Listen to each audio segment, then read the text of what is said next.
오늘 본문 말씀 항상 기도하고 낙심하지 말아야 하는 제목으로 같이 말씀을 나눕니다. 제가 지난주일 설교할 때에 예수께서 이 말씀만 나오면 감격이 밀려오는 신앙생활을 해야 된다, 그렇게 말씀을 드렸는데, 오늘 본문 말씀도 누가의 경우에 예수께서 하면 감격이 밀려오는 말씀입니다. 예수께서 무슨 말씀을 하셨는가 하면 항상 기도하고 낙심하지 말아야 될 것을 비유로 말씀하셨다. 왜 이 말씀이 누가에게 그렇게 감격스러운 말씀인가? 본인이 체험이 있으니까요. 본인이 체험이 있으니까요. 기도하여 야, 이렇게 되었구나. 본인이 체험이 있으니까요. 원래 누가는 노예였습니다. 의사 노예. 그런데 그 주인이 병에 걸려서 죽게 되었을 때에 이 누가가 하나님께 간절히 기도했습니다. 그래서 누가가 그 주인의 아픈 데를 이렇게 손을 대니까 하나님께서 주인이 죽을 병에서 낫게 되었어요. 그러니 주인이 얼마나 기뻤겠습니까? 자기 집의 노예 가운데 의사 누가라는 노예 때문에 자기가 살게 되었으니까 이 의사 누가를 자유인으로 풀어줬습니다. 자, 이 누가가 얼마나 기뻤겠어요? 주인의 병도 고쳐주시고, 내가 오랫동안에 좀 자유인이 되었으면, 노예 생활에서 벗어났으면 하는 기도도 하나님이 들어 응답하시니까 기도가 얼마나 중요한가. 기도가 모든 것을 다 이렇게 변화시켜 주시는구나. 주님이 일찍이 말씀하신 대로 기도에 항상 힘쓰고 낙심하지 말아야 된다 하는 말씀이 누가에게는 그대로 아멘입니다. 할렐루야. 그래서 이 주님의 말씀이 오늘 2000년의 교회가 붙들고 오는 아주 귀한 말씀입니다.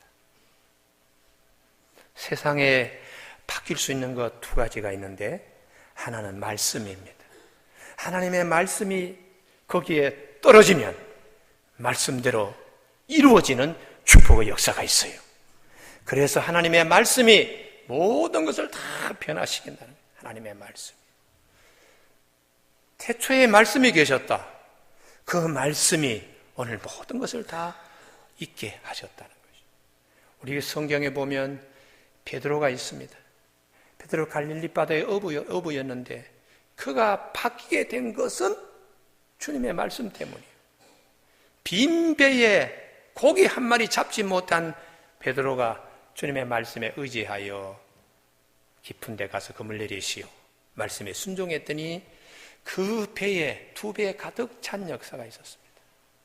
얼마나 기뻤던지, 내가 지금까지 살아온 것 가운데 갈릴리 바다에서 이런 경험은 처음이라는 거죠. 그리고 주님이 베드로에게 무릎 꿇어서 주여 제가 죄인입니다, 이 죄인을 떠나시옵소서 할 때 주님께서 네가 앞으로 사람을 낚는 어부가 될 것이다, 너는 나를 따르라 할 때에 베드로가 부친도 버리고 배도 버리고 그물을 버리고 주님의 말씀에 따라갔더니 갈릴리 어부인 베드로가 예수님의 가장 귀한 제자가 되었습니다. 말씀이 삶을 바뀌고 베드로가 가는 곳마다 그 지역의 역사가 바뀌는 축복의 역사가 있었어요. 오늘 우리 삶 가운데 왜 말씀이 중요한가? 하나님이 천지를 말씀으로 창조하시고 우리의 모든 것도 말씀으로 변화시키기 때문에 말씀이 세상을 바꿔야 됩니다. 그래서 천지는 없어질지언정 주님의 말씀은 한 점도 틀리지 않고 다 이루어진다고 말씀하죠. 또 하나가 있는데 그 하나는 기도입니다. 기도를 통해서 모든 것이 다 바뀌게 됩니다. 말씀은 하나님께서 우리에게 주시는 것이고 기도는 우리가 하나님께 부탁하는 것인데, 하나님은 그 기도를 외면치 아니하시고 말씀대로 이루시는 하나님은 기도하시는 그 일들을 하나님은 반드시 이루어 주시는 하나님이세요. 그래서 디모데전서 4장 8절에 하나님께서 지으신 모든 것이 선하기 때문에 감사함으로 받으면 버릴 것이 없습니다. 말씀과 기도로 거룩하게 됩니다 라고 말씀하고 있습니다. 오늘 본문 말씀에 예수께서 그들에게 항상 기도하고 낙심하지 말아야 된다. 기도는 모든 것을 변화시키기 때문에 내 자신의 삶도, 우리가 가지고 있는 기도 제목도 하나님께서 기도를 통하여 다 이루시는 좋으신 하나님이십니다. 그 하나님의 말씀을 누가가 증거할 때에 주님께서 우리에게 기도에 항상 힘쓰세요. 그런데 낙심하지 말아야 된다. 이 말씀은 기도에 방해꾼이 있다는 거예요. 기도에 방해꾼.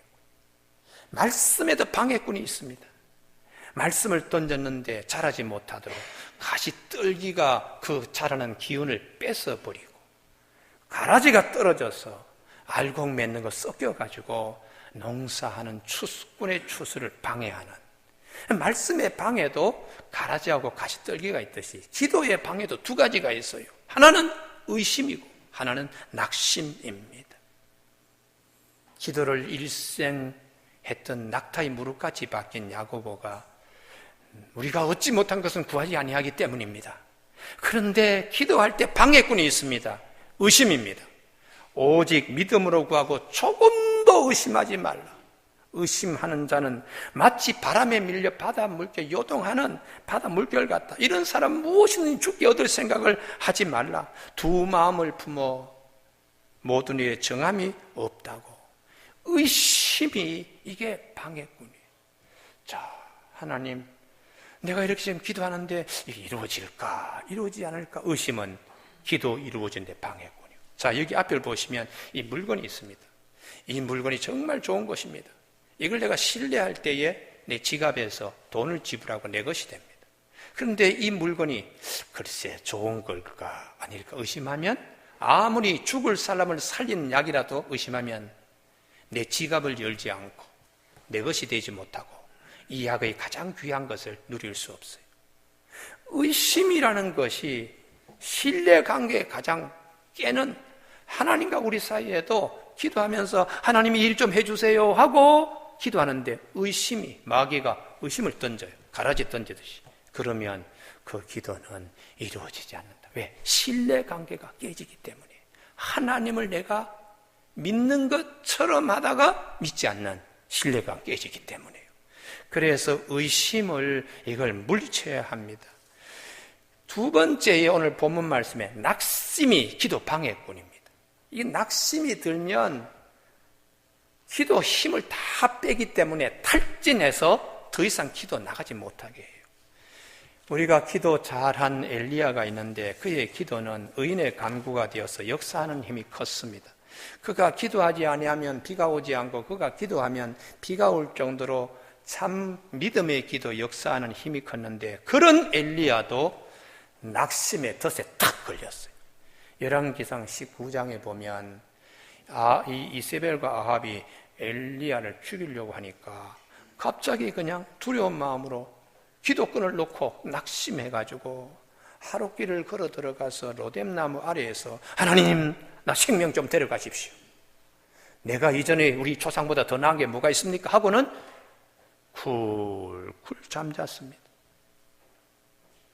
낙심의 덫에 걸려가지고 헤어나지는 못했어요. 우리가 이렇게 기도 생활하는데도 낙심이 찾아오고 기도할 때 의심이 찾아올 때에 성경은 물리쳐라 이렇게 말씀하셔요. 할렐루야. 그래서 낙심이 찾아올 때에 그때에 그 대비책을 성경은 우리에게 말씀합니다. 좋은 기도 습관을 가지라는 거예요. 좋은 기도 습관. 좋은 기도 습관을 가져야 이게 기도 체질이 되는 거예요. 그래서 그 좋은 기도 습관, 좋은 기도 체질은 기도하기를 쉬지 않습니다. 사무엘상 12장 23절에 나는 너희를 위하여 기도하기를 쉬는 죄를 범치 아니한다. 아이고 기분 나빠, 힘들어, 기도 그냥 하지 말아야 되겠어. 그럴 때에 아니 이건 죄 짓는 거야 이런 생각으로 기도를 습관화시키고 기도 체질을 만든 사무엘의 기도는 하나도 어릴 때부터 하나님이 땅에 떨어지지 않게 하셨다는 것이. 예수님께서 제자들에게 기도의 체질, 기도의 습관을 보여주시잖아요. 겟세마네 동산에 가서 주님이 기도하셔야 되는데 다 제자들이 지금 낙심하고 있어요. 주님마저도 낙심하지 않도록 평소에 습관을 쫓아서 감람산으로 기도하러 가시듯 자기도 모르게 늘 그 시간이 되면 그 자리에 늘 와서 기도하는 기도 처소가 올리브산 감람산에 예수님께서 늘 습관을 따라서 습관을 쫓아, 이게 기도의 체질, 기도의 습관이에요. 하나님, 이 어려운 일 좀 지나갔으면 좋겠는데요. 그러나 내 원대로 마옵시고 아버지의 원대로 하옵소서 하고 어려운 일을 극복하는 거예요. 이게 습관을 따라서. 우리 탁구 선수 양영자 선수가 있었어요. 그분이 한번 간증하는 걸 내가 들었는데 교회에 모시고 봐서 한번 간증을 해요. 그때는 처녀였어요. 아주 그냥 나이도. 그리고 거기에 양아버지가 있어가지고 그 양아버지 되시는 분이 안수 집사인데 이분이 와서 나는 이 양영자 선수의 양아버지입니다. 모든 걸 내가 책임지고 참 기도 후원도 하고 모든 걸 보살핍니다 하고 양영자 선수 간증을 시키는데 양영자 선수 그러는 거요. 내가 신앙생활하는데 제일 늘 생각하는 것은 누가복음 22장 39절입니다. 예수님께서 습관을 따라 습관을 쫓아 감람산으로 기도하신다. 자기 신앙 체질에 제일 1순위로 삼는다는 거예요. 그래서 일어나면 새벽 기도부터 먼저 하고 모든 일을 시작한다는 거예요. 한 번은 유치장에 가서 복음을 전도해야 되는데 아침에 영 마음이 안 좋아가지고 어떡하나. 그래도 오늘 내가 기도하고 유치장 가야지. 가서 교정 선교를 해야지. 그러고는 몸도 불편한데 저녁에 늦게까지 연습하고 아침에 새벽기도 나오고 낮에 또 그 시간 틈을 내어가지고 이게 유치장이나 교도소 선교를 해야 되는데 얼마나 힘들겠어요. 그런데도 예수님의 습관을 따라 습관을 쫓아 기도하시는 이걸 딱 기억하고는 내가 기도하고는 오늘 해야지. 그러고는 가서 간증했더니 참 큰 은혜가 있더라고요. 결국은 그분이 몽고의 선교사로 남편과 함께 하나님의 사역을 중년에 이렇게 하게 되는 것을 볼 수 있습니다. 마귀는 하나님의 자녀가 하나님의 것을 취하는 걸 해방합니다. 해방하면서 던지는 두 가지가 있는데 하나는 낙심이요, 하나는 의심입니다. 여러분, 오늘 예배드리는 교우들 가운데 이건 내가 참 기도해야 되는데 하나님이 이 기도를 이루어 주셔야 되는데 거기까지는 도달해 있지만 과연 이루어 주실까? 이것은 마귀가 던지는 가라지요. 아이고, 그렇게 내가 작정하고 기도했는데 이루어 주지 않는데 더 이상 기도할 수 있을까? 마귀가 던지는 가시떨기입니다. 예수님께서 항상 기도하고 낙심하지 말아야 된다고 비유로 말씀하셨는데 불의한 재판관이에요. 이 사람은 뇌물을 좋아합니다. 권력 있는 사람, 힘 있는 사람 편에 서서 일하는 재판관이고 본인도 스스로 나는 하나님도 두렵지 않고 사람도 무서워하지 않아 하고 마음대로 휘두른 재판관인데 이분에게 조그만 파리가 와서 그냥 늘어서 앵앵앵앵 거리듯이 참 힘없는 약자, 과부, 고아, 나그네 3대 약자의 하나인 이 과부가 재판장님, 내 너무 억울합니다. 좀 들어주세요. 못 들은 체하고 지나가고 못 들은 체하고 지나가다 어느 날 아이고 이렇게 번거로워 내가 들어줘야지. 이 번거롭다는 이 말이 원래 헬라어는 눈 밑에 와서 자꾸 쿡쿡 이렇게 그냥 치는 거, 돌이 날라와서 푹푹 때리는 것도 아니고 조그만 팔이나 해충이 우리 여기저기 호수공원 산책하려고 하다 보면 날파리들이 눈에 막 들어오니까 사람들이 수건을 가리고 이렇게 걷잖아요. 그렇게 날파리들이 덤비듯이 눈 밑에 와서 자꾸 하는 거예요. 우리 앉아 계시는 우리 여성도분들 가운데 눈밑 화장하고 오신 분들 계시죠? 그거 예전에 속눈썹 화장하는 거 클레오파트라가 제일 먼저 했습니다.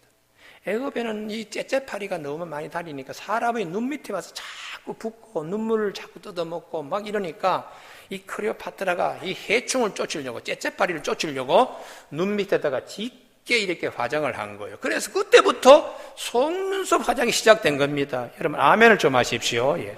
그렇게 하듯이 그냥 이 파리가 눈 밑에 와서 자꾸 공격하듯이, 아이고 이 불의한 이 재판관 눈앞에 과부가 와서, 재판장님 좀 도와주세요, 너무 억울해요, 좀 도와주세요. 날마다 그렇게 파리가 와서 자꾸 공격하듯이 번거롭게 하니, 이 재판장이 안 되겠다, 들어주고 말아야 되겠다 한 것처럼, 주께서 이르시되 불의한 재판관이 말한 것을 들어 하물며 하나님께서 그 밤낮 부르짖는 택하신 자들의 원한을 풀어주지 아니하시겠느냐, 그들에게 오래 참으시겠느냐, 이렇게 말씀하셨어요. 근데 이 말씀만 누가복음에 있는 것이 아니고 누가복음 11장에 주님이 또 말씀하세요. 한 사람이 있는데 친한 벗이 밤에 찾아왔어요. 낮에 점심 굶고 저녁 굶고 먼 길을 걸었는데 얼마나 힘들겠어요. 그래서 아이고 우리 집에 남은 떡도 없고, 자 어떡하나 생각이 났습니다. 이웃집에 친한 친구에 가면 그 집은 좀 잘 사니까 부어놓은 떡을 아마 가지고 있을 거야 하고, 밤에 참 죄송스럽지만은 그 집 텐트 앞에 서서 여보게 주무시는가, 여보게 내 친한 벗이 멀리서 왔어, 오늘 점심도 굶고 저녁도 굶고 이런데 그대 집에 떡 좀 있지, 좀 나에게 줘. 그때에 그 끔끔한 텐트 속에서 친구가 부스로 일어나면서, 그냥 가, 우리 식구들이 다 자니까 줄 수가 없어, 그렇게 얘기할까? 텐트 앞에서 친구야 자나? 친구야 떡 좀 줘. 텐트 앞에 문에서 떠나지 않고 그렇게 할 때에 그 벗이 벗됨을 인하여 주지 않을 수는 있지만 그의 간청함 때문에 반드시 주게 된다.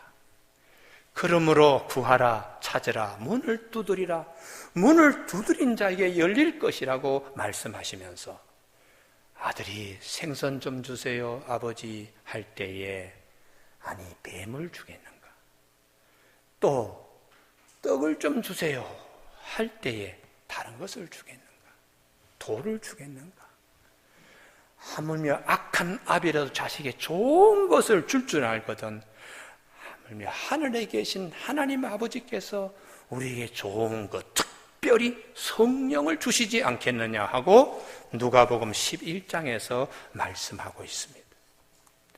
기도는 모든 것을 다 바꾸습니다. 그래서 우리는 기도를 항상 해야 됩니다. 데살로니가 전서 5장 17절에 쉬지 말고 기도하라 하는 이유는 기도는 모든 것을 바꾸기 때문에. 그래서 기도의 자세 제일 첫 번째에 믿고 기도해야 합니다. 8절, 그러나 인자가 올 때 세상에서 믿음을 보겠느냐. 믿음의 기도, 믿고 기도하는 자들 과연 끝까지 남아있을까 하는 말씀이죠. 제가 지난 금요일날 금요 저녁 기도할 때에 야베스 기도 딱 그거 가지고 설교를 했는데요. 어떻게 설교를 했는가 하면, 이스라엘의 정사라고 볼 수 있는 사무엘 상하, 열왕기 상하에는 나오지 않습니다.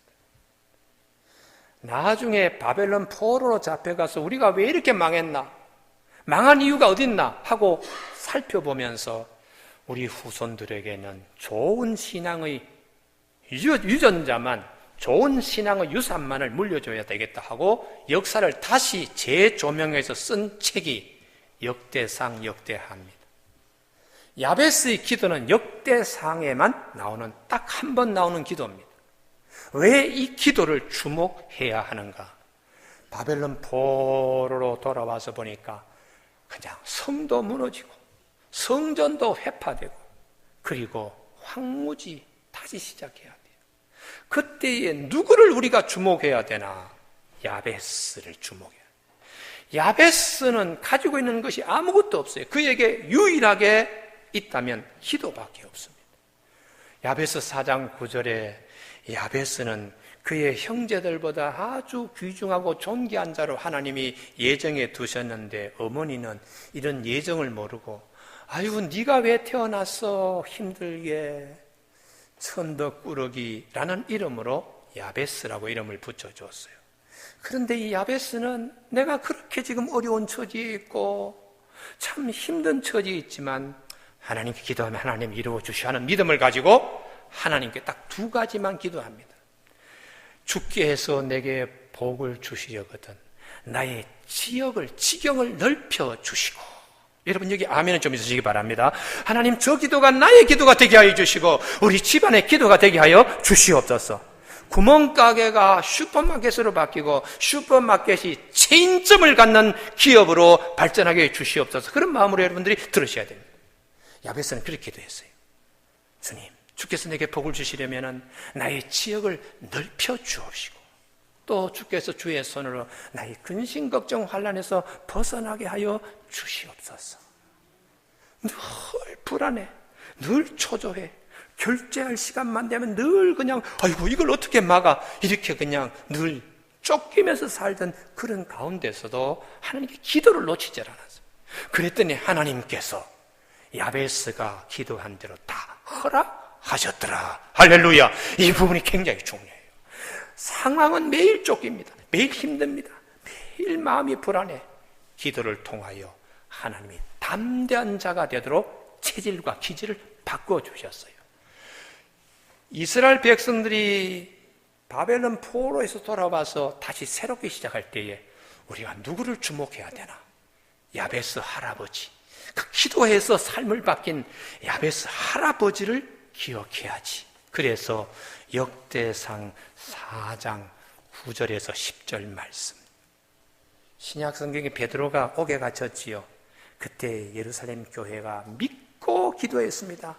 하나님, 저 베드로를 하나님께서 꼭 지켜주실 줄로 믿습니다 하고 기도했더니 하나님께서 옥에 갇혀있는 베드로, 내일 아침에 목이 달아날 베드로를 천사를 하나님이 보내주셔서 그 베드로를 옥에서 끄집어내어서 기도하는 곳에 베드로를 문에 세웠어요. 여러분, 우리 교우들 가운데도 이 축복이 있기를 바랍니다. 믿고 기도하는 곳에는 하나님의 응답의 역사가 있어요. 우리에게 2번 간증하신 송하성 교수가 있습니다. 우리에게 문복자 권사님 가정하고는 굉장히 친한 가정이에요. 저기 벌교 출신 초등학교 동창, 중학교 동창이면 얼마나 친하겠어요. 그런데 이분이 고등학교 때에 광주로 오게 되었습니다. 광주 1고가 아니고 광주 3고에 들어갔습니다. 집안이 가난하니까 광주 3고에 들어갔는데 들어갈 때 성적은 좋지 못했어요. 그래서 성적이 좋아야 은행에 취직해 장자가 집안을 먹여 살리는데 어떡하나 하고 담벼락 하나 사이에 둔 교회, 동명교회에 고등학생이 처음 교회에 나갔는데 그것도 새벽기도 나가서 목사님이 그날따라 구하라 찾으라 문을 두드리라 설교를 하시면서 반드시 하나님 기도대로 이루어주시는 하나님이십니다 하고 설교를 끝냈는데 이 고등학생이 목사님한테 상담을 했어요.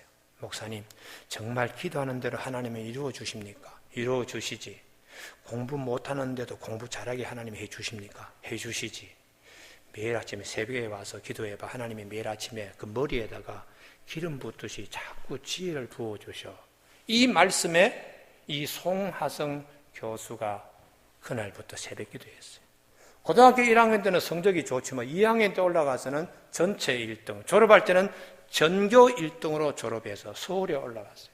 성균관대학 들어가는데 재학 시절에 행정고시를 패스했습니다. 성균관대학 들어와서도 거기에 해화동에 있는 거기 교회에 늘 아침마다 기도하고 가서 고시 공부하고, 서울대학, 연대, 고대 학생들 졸업할 때까지 행정고시 패스하는 학생들이 얼마나 많은데 이 학생은 대학교 3학년 때 그냥 행정고시 패스했어요.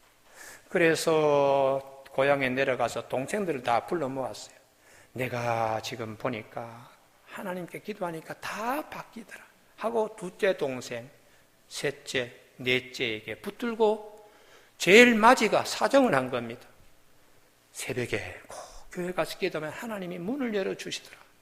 그래서 둘째도 그 말씀 믿고 늘 기도하더니 사법고시 합격해서 고등부분 부장판사로 퇴직하여 지금 변호사 개업에 있죠. 그 다음 셋째가 우리가 잘 아는 인천시장한 송영길 국회의원이요. 셋째입니다. 거기도 사법고시 공부해가지고 검사 생활하다 국회의원 됐죠. 넷째 막내가 여자 동생이에요. 그런데 거기도 마찬가지로 오빠, 제일 맞이 오빠가 저렇게 하는 거 보고 하고는 똑같이 믿음 생활하면서 기도하니까 그 여자 동생도 행정고시, 여성으로 행정고시 굉장히 힘들 때입니다. 되어서 지금 정보통신부 부의사관인가요? 지금 그렇게 있죠. 자, 본인이 그렇게 늘 하나님께 기도했더니 부처가 여러 부처가 있는데 행정고시 되고 난 다음에 경제기업원에 배속되었어요. 제일 똑똑한 인재들을 거기에 배속시키는데 거기에 되어가지고 유학을 갔습니다. 파리 가서도 새벽기도 내가 빠지면 안 되지 해서 애기 하나 하나님이 주신 거 데리고 25km 떨어진 파리 시내의 한인교회가 7층에 엘리베이터도 없는데 거기 옥상에 있는 한인교회 아이 안고 그냥 아침마다 뛰는 거예요.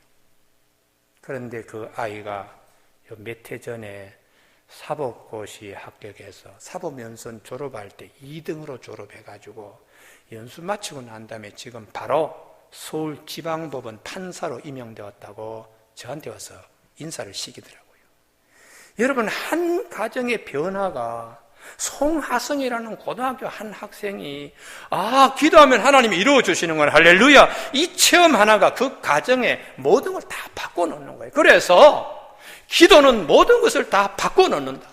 의사, 노예, 누가도 하나님께 기도했더니 주인도 살리고 본인도 자유인이 되었으니까 이 기도에 대한 확신이 있는 것이죠.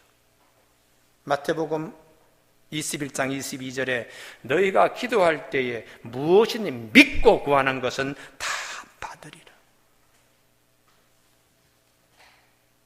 쉬지 말고 두 번째 기도하라고요. 기도는 영혼의 호흡입니다. 여러분 믿으시면 아멘 하시기 바랍니다. 한번 따라 하실까요? 제가 이런 일 잘하지 않는데 오늘은 꼭 해야 되겠어요. 기도는 영혼의 호흡이다. 여러분, 숨 쉬지 않고 호흡하지 않고 할 수 있는 일이 있습니까? 잠잘 때도 숨 쉬어야 됩니다. 호흡해야 됩니다. 쉴 때도 호흡해야 됩니다.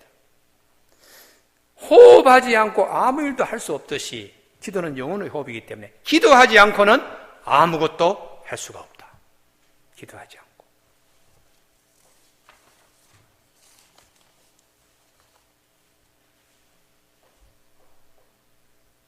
우리가 모든 것 안 보인다고 없다고 생각하고서는 기도하지 않는데, 우리 교회 여기 건축할 때에 그때에 H뷰문을 다 지었습니다. 이 철골 구조를 하는데 그 형제 두 사람이 저 신대 저수지 끝에 사시던 분인데 그때 신대 저수지가 아주 지저분했어요. 근데 그에 따라 아주 가뭄이 와가지고 신대 저수지가 저기 지금 광교 호수공원인데요, 바짝 말라가지고 지나가는 사람들이 아이고 물속에 고기 다 죽었다, 물속에 고기 다 죽었다 그러고 다녔어요. 우리도 아이고 하나님, 교회 짓는데 비가 내려야 되는데 비가 오지 않아서 어떡합니까? 근데 호수가 그냥 바짝 거북이 등 갈라지듯이 다 말라버렸어요. 고기 다 죽었다고요. 근데 얼마 있다가 비가 내렸는데 여기저기 이제 구덩이가 생겼어요. 그런데 그 구덩이가 그냥 구덩이가 아니고 팔뚝만한 잉어 메기가 그 구덩이, 물구덩이 안에서 막 서로 그냥 막 용트름을 치는 거예요. 그래서 내가 그랬습니다. 아니, 저 고기가 하늘에서 떨어졌나? 물이 없어 바짝 마른 땅에 어떻게 저렇게 고기가 다시 팔뚝만한 잉어만한 메기하고 저런 것들 가물치가 어떻게 저기 있느냐 했더니 이분들이 그러는 거예요. 목사님, 우리가 이 신대저수지 참 오래 살았는데요, 이게 물이 말라가지고 못이 등이 쩍쩍 갈라지더라도 이 가물치, 잉어, 이 큰 고기들은 밑에 진흙 속에 저 밑에 오래 그냥 처박혀서 비가 올 때까지 참고 기다린다. 사람의 눈에는 고기 한 마리 보이지 않는 등이 갈라진 호숫바닥 같지만 그 안에는 우리가 볼 수 없는 그곳에는 팔뚝만한 잉어와 가물치와 메기 이런 것들이 거기 있습니다. 내가 그 얘기를 듣고 그 철골 올린 두 형제한테 큰 걸 하나 배웠습니다. 그래, 사람의 눈에는 메마르고 가물고 아무것도 보이지 않지만 보이지 않는 그곳에는 하나님이 예비해 두신 것이 있다. 우리가 그렇다면 내 눈에 지금 아무것도 보이지 않지만 내가 하나님 가슴에 두드리고 심고 부르고 하면 하나님 가슴 속에 우리에게 주실 많은 것이 있지 않겠는가? 할렐루야! 이 믿음을 우리가 가져야 된다는 거예요. 이게 성경이 우리에게 말씀하시는 것입니다.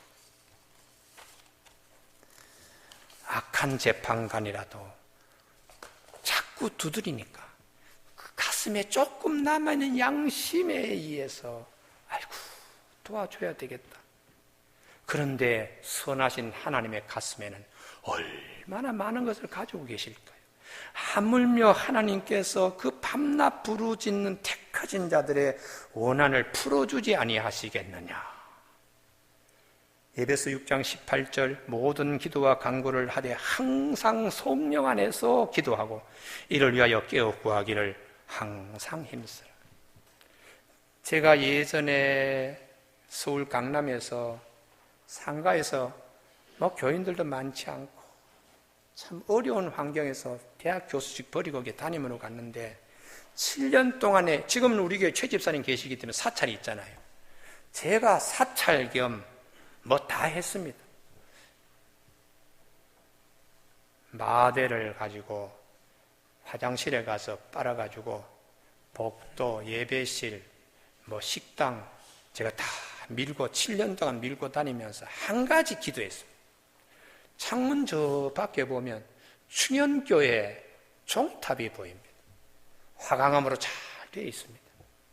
하나님, 제가 하나님 앞에 가는 날까지 저 충현교회 종탑의 한 모서리만한 교회라도 하나 참 세우고 갈 수 있습니까? 이게 7년 동안 기도한 거예요. 그런데 시간이 지나서 지금 와보니까 충현교회 종탑보다 더 아름다운 동산교회를 주시는 하나님이세요. 그래서 저는 전 나름대로 기도에 대한 확신이 있기 때문에 우리 교우들에게 누가와 같이 기도 하나님 우리가 가슴에다가 심으면 하나님은 반드시 우리에게 좋은 것을 주시는 하나님이세요. 우리 아름다운 동산교회 충현교회 그 종탑보다 못합니까? 훨씬 더 낫습니다. 대한민국 교회 가운데 우리 교회처럼 예쁜 교회가 어디 있습니까? 호수를 앞에 두고 이 좋은 산이 병풍이 되어가지고 기공식 할 때 무지개 떴지요. 7번 무지개 쌍무지개 또 뜨고 얼마 전에는 또 8번째 쌍무지개 또 뜨고 이렇게 간증할 수 있는 교회가 어디 있겠어요. 그래서 제가 지금도 그럽니다. 하나님 지금 주고도 감사합니다. 그때 내가 어려울 때에 참 마대 들고 하나님 저 충현교회 종탑 모서리만 교회 하나 섬기고 갈 수 있겠습니까? 기도를 이렇게 이루어 주시니까 우리가 기도할 때에 낙심하지 말고 항상 기도하고 마지막 3번째에 기도하고 하나님께 맡기는 믿음을 가져야 합니다. 7절 하물며 하나님께서 그 밤낮 부르짖는 택하신 자들의 원한을 풀어주지 아니하시겠느냐, 그들에게 오래 참으시겠느냐. 말씀 응답 기다려라 하는 말씀이지요. 구약의 사무엘의 어머니 한나가 하나님께 기도하고는 당장 그날 저녁에 사무엘을 주지 않았습니다. 내가 너 기도 들었다 음성도 들려주질 않았어요.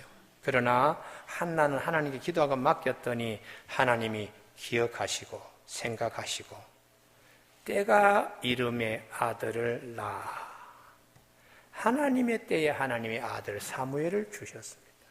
열아들 부럽지 않는 사무엘을 주셨습니다. 여러분 여기 아멘이 좀 있기를 바랍니다. 하나님 저 기도가 나의 기도가 되게 하여 주시고 저 응답이 나의 응답이 되게 하여 주시옵소서. 그러면서 들으셔야 돼요. 참고 기다리는 것은 축복인데요. 어느 부부가 늘 그냥 사소한 일로 다투고 싸워요. 그래서 너무 힘드니까 거기 마을에 있는 여인이 수도원을 찾아가서 수도사한테 사정 얘기를 했습니다. 사소한 일로 늘 부부 싸움을 하는데 견딜 수가 없다고. 그때의 수도사가 부인, 우리 수도원에 있는 이 물 생수 한 병을 드리겠습니다. 그리고 남편과 싸움이 시작될 무렵이면 이 생수 한 모금을 넘기지 마시고 입에 물고만 기다리십시오. 그러면 좋은 일이 일어날 것입니다. 그래서 남편과 싸운 일이 생겼을 때 얼른 그 생각이 나서 수도원에서 길어온 물을 입에 한 모금 물고 가만히 있었습니다. 남편이 뭐라고 막 그럴 때까지 가만히 있었어요. 그리고 남편이 갔어요. 그리고 물을 넘겼습니다. 또 며칠 있다가 또 남편이 와서 막 그래서 얼른 또 수도원에서 가지고 물을 한 모금 입에 물고 있었습니다. 그렇게 몇 번 하고 났더니 남편이 싸움을 걸질 않아요. 그래서 집안이 아주 조용하게 되었습니다. 여인이 얼마나 감사한지 수도원의 그 수도사를 찾아갔습니다. 수도사님, 참 수도원의 물은 거룩한 성수네요. 그 물을 입에 물고 있으니까 싸움도 일어나지 않고 이제는 집안이 아주 편안하게 되었습니다. 라고 할 때에 수도사가 이렇게 말합니다. 내가 당신에게 준 물은 신비로운 물이 아닙니다. 보통 물입니다. 당신이 이 물을 입에 물고 있을 동안에 지킨 침묵이 신비로운 능력을 발휘한 것입니다. 침묵을 배우십시오. 참고 기다림은 축복의 시간입니다. 그런 말씀했다고요.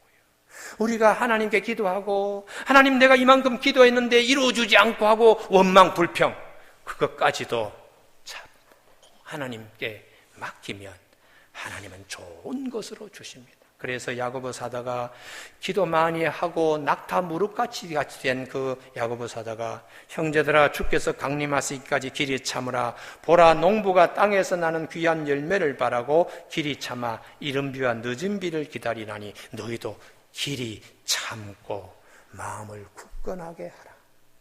기도하고는 하나님 잘 이루어 주시겠지. 이렇게 하면 하나님께서 반드시 좋은 것, 귀한 것으로 이루어 주시는 하나님 되심을 성경은 말씀합니다. 마지막으로 시편 40편 1절 내가 여호와를 기다리고 기다렸더니 귀를 기울이사 나의 부르짖음을 들으셨도다.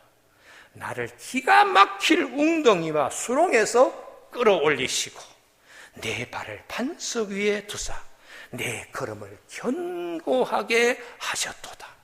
우리 교우들에게도 이런 간증이 있기를 주님의 이름으로 축원합니다. 기도하시겠습니다.